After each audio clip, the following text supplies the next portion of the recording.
битир садаканы ан үчүн билип алыш керек. Кимдерге парыз битир садака? Битир садака деген эки адамга парыз болот. Эки категорияда. Биринчиси кандай?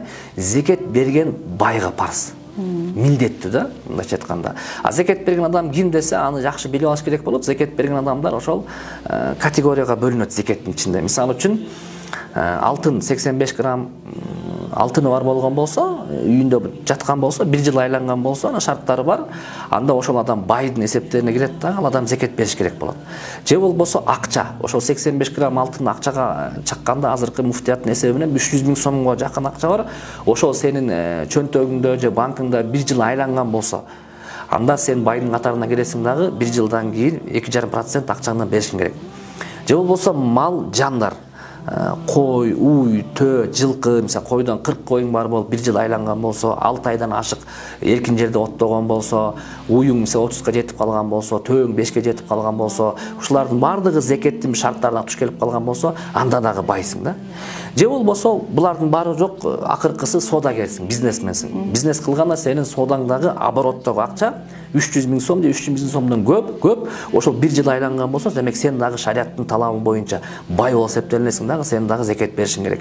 Демек ушул айтып өткөндөрдүн арасынан сен кимсиң? Ушулардын бирөөсүнө киресиңби?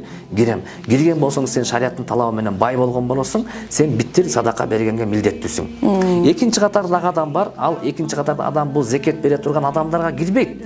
Биз 80 граммдай эле алтыны бар, же болбосо мисалы үчүн содасы бар, 300 000ге жетпей турган бар. Мындайча айтканда зекетке бере турган адамга 1-2 эле кадам калган да. Эми берейин деген, бирок бир аз зекеттин шарттары жетпей калат дагы, бирок ал дагы бир байдын катарына кирет, ал дагы зекет битир садака бергенге милдеттүү да. Үчүнчү бар, үчүнчүсү ушулардын бирөөнө да кирбейт. Бир да кою жок. 1-2 грамм алтыны жок такыр элечи. Ал такырлы сода кылбайт, ал баягы күнүмдүк акчасы күнүгө эле кете берет. Ал үчүнчү катардагы адам ага битир садака бергенге милдеттүү эмес. Эми сен карап көрөсүң, сен ушул бай болгон учуруң, эки адамдын бирөөсүнө кирген учуруң качан башталды эле?